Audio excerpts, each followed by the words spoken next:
Selamat malam dan selamat bertemu kembali dalam Renungan Malam God's Amazing Grace atau Kasih Karunia Allah yang Mengagumkan oleh Ellen G. White, tanggal 12 Agustus 2026. Mari kita berdoa. Bapa kami yang di sorga, Allah pencipta langit dan bumi, laut beserta segala isinya. Satu-satunya Allah yang benar, yang kami sembah selalu melalui anak-Mu, Yesus Kristus. Kami bersyukur dan berterima kasih oleh sebab penyertaan dan perlindungan Bapa sepanjang hari dalam seluruh aktivitas dan pekerjaan kami. Pada malam ini, kami akan mendengarkan firman-Mu. Mohon karuniakan Roh Yesus Kristus dalam hati kami, agar hati yang disucikan menjadi milik kami. Besertalah dengan kami sepanjang malam ini, ya Bapa. Kami persembahkan doa ini di dalam nama Yesus Kristus yang adalah Tuhan dan Juru Selamat kami. Amin. Renungan malam ini akan dibacakan oleh Ibu Deborah Simanjuntak. Kepada Ibu Deborah, kami persilahkan. Selamat malam. Renungan kita pada malam hari ini tanggal 12 Agustus berjudul Hati yang Disucikan. Setiap orang yang menaruh pengharapan itu kepadanya menyucikan diri sama seperti Dia yang adalah suci. 1 Yohanes 3 ayat 3. Disinilah ada pekerjaan yang harus dilakukan oleh manusia. Ia harus bercermin pada hukum Allah, melihat cacat celah dalam karakter moralnya, lalu meninggalkan dosa-dosanya dengan membasuh jubah karakternya di dalam darah anak domba. Iri hati, kesombongan, kebencian, tipu daya, perselisihan, dan kejahatan akan disucikan dari hati orang yang menerima kasih Kristus dan memelihara pengharapan untuk menjadi serupa dengannya pada saat kita melihat Dia sebagaimana adanya. Agama Kristus memurnikan dan memuliakan orang yang memilikinya, apapun lingkungan pergaulan atau kedudukannya dalam kehidupan. Orang-orang yang menjadi pengikut Kristus yang diterangi oleh terang Injil akan bangkit melampaui tingkat karakter mereka yang lama menuju kekuatan intelektual dan moral yang lebih tinggi.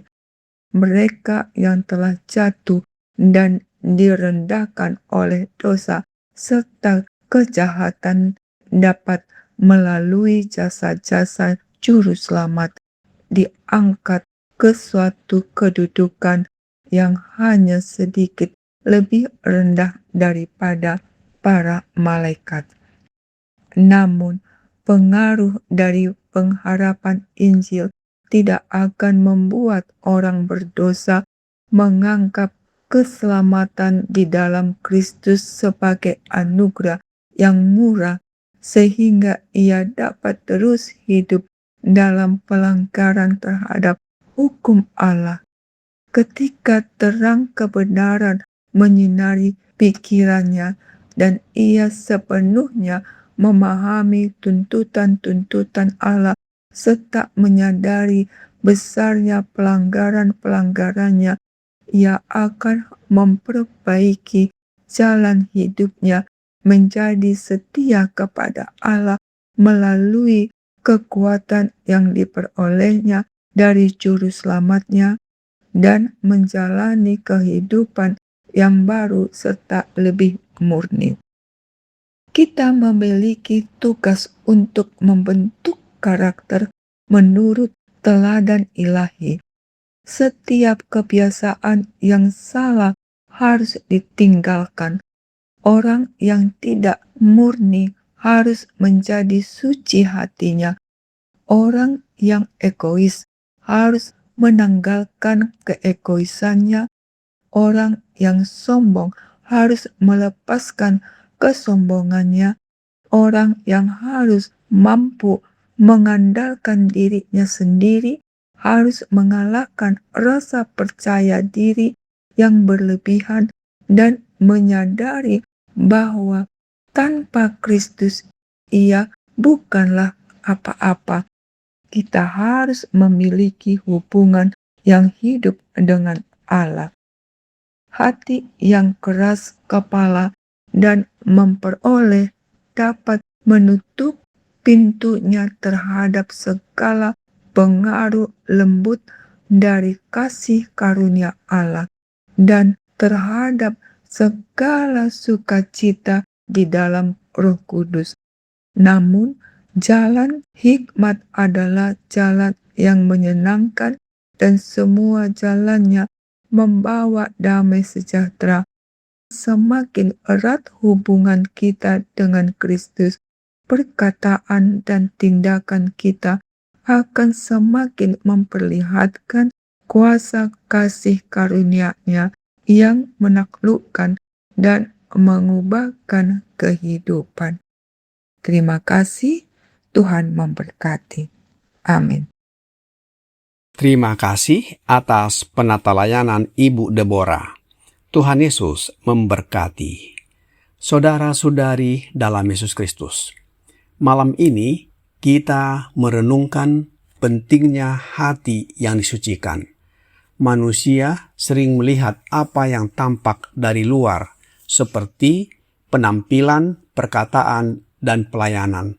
Tetapi Tuhan melihat hati. Alkitab di dalam 1 Samuel 16 ayat 7 berkata, manusia melihat apa yang di depan mata, tetapi Tuhan melihat hati. Karena itu, kita perlu bertanya, bagaimana keadaan hati kita di hadapan Tuhan?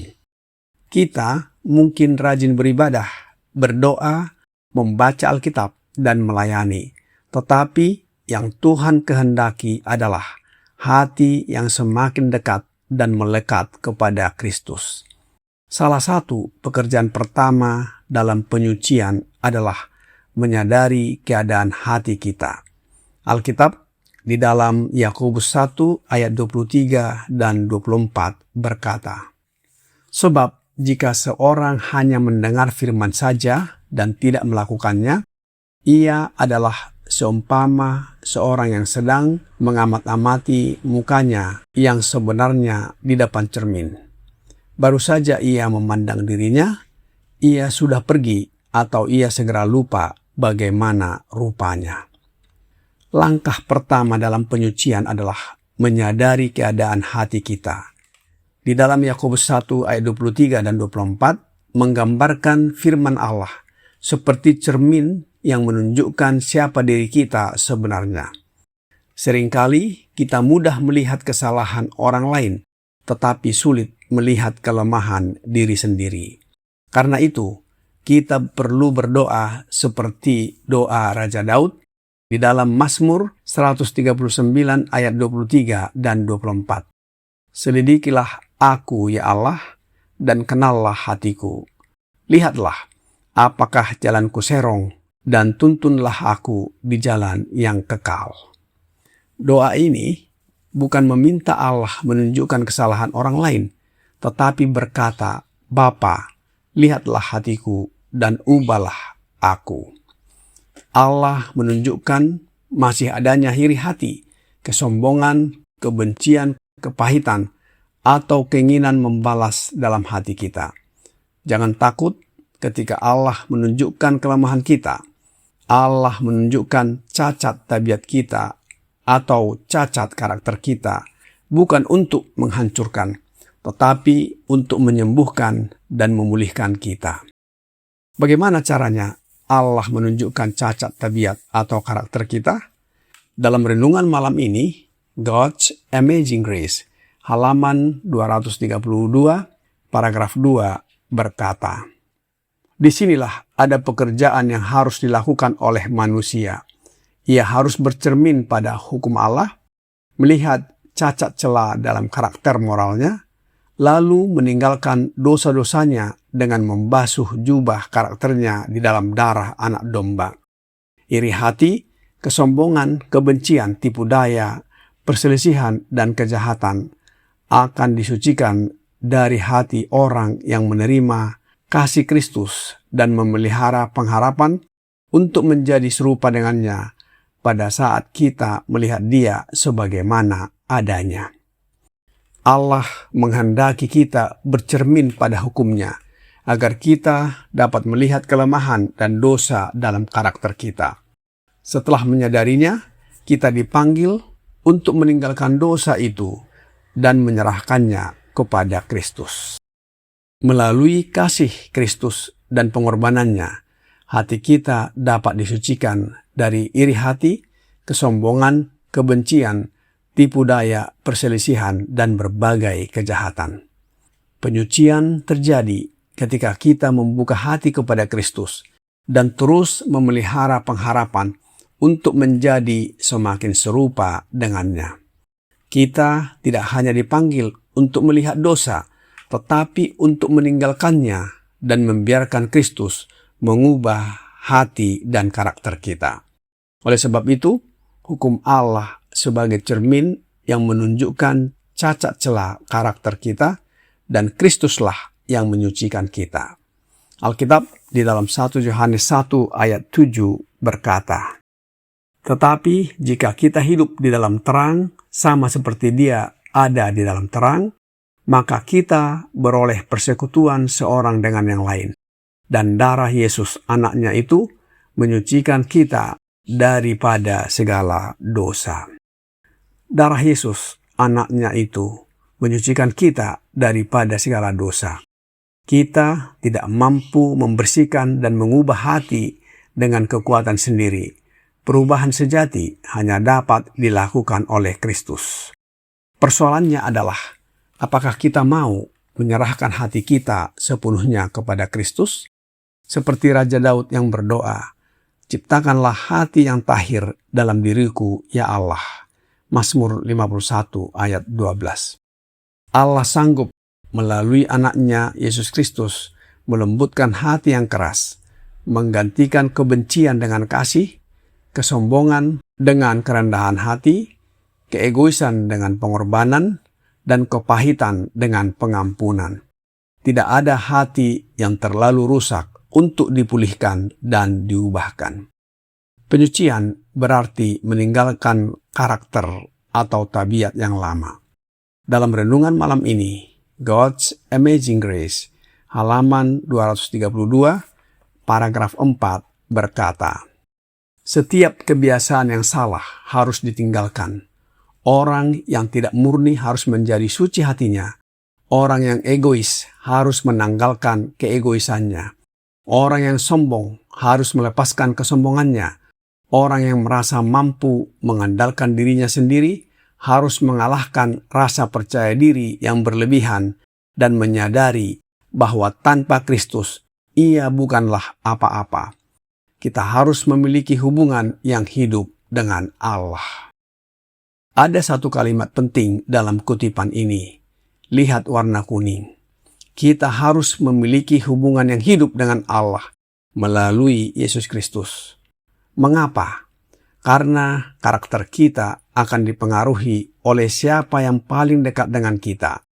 Kalau kita dekat dengan Kristus, kehidupan Kristus akan semakin terlihat dalam diri kita. Bahkan kita melekat padanya. Sebagaimana perkataan Yesus di dalam Yohanes 15 ayat 5, bahwa Dialah pokok anggur dan kita adalah ranting-rantingnya. Tanpa Dia, kita tidak dapat berbuat apa-apa. Seperti ranting hanya dapat berbuah ketika melekat pada pokok. Demikian juga kita hanya dapat mengalami perubahan dan pertumbuhan rohani ketika kita terus tinggal di dalam Kristus. Karena itu, penyucian bukan sekedar berusaha menjadi lebih baik, tetapi berjalan bersama Yesus setiap hari melalui doa, membaca firman Allah, merenungkan kasih-Nya, dan bergantung pada pertolongan Roh Kudus, yaitu Roh Yesus Kristus. Ketika kita jatuh, kita kembali kepadanya dan terus membiarkan Kristus menyucikan hati kita. Ayat inti renungan malam ini di dalam 1 Yohanes 3 ayat 3 mengingatkan kita. Setiap orang yang menaruh pengharapan itu kepadanya menyucikan diri sama seperti Dia yang adalah suci. Saudara-saudari dalam Yesus Kristus, orang yang menaruh pengharapan kepada Kristus akan menyucikan dirinya. Pengharapan kepada Yesus bukan hanya tentang kehidupan kekal, tetapi juga tentang perubahan karakter, perubahan hati, dan kehidupan kita setiap hari, sehingga orang lain dapat melihat Kristus dalam hidup kita. Kiranya pekabaran malam ini membawa pembaharuan dan sukacita bagi kita. Tuhan Yesus memberkati. Mari kita berdoa. Bapa kami yang di sorga, terima kasih atas nasihat firman-Mu yang menyatakan bahwa hati kami dipenuhi kesombongan, iri hati, mementingkan diri, dan kejahatan lainnya. Oleh sebab itu ya Bapa, kami mohon curahkan roh anak-Mu Yesus Kristus dalam hati kami, agar hati dan karakter kami diubahkan menjadi hati yang disucikan, serupa dengan hati dan karakter Yesus. Biarlah perubahan dan kesucian hati dan karakter kami menjadi kesaksian yang membawa banyak jiwa datang dan bertobat kepadamu. Dan harapan kami, bila mana Yesus datang kembali, kami siap menyambutnya dan masuk ke dalam kerajaan sorga. Kami serahkan hidup kami ke dalam tangan-Mu sepanjang malam ini, ya Bapa. Mohon ampuni kami atas segala dosa dan pelanggaran yang kami lakukan. Kami persembahkan doa ini di dalam nama Yesus Kristus yang adalah Tuhan dan Juru Selamat kami. Amin.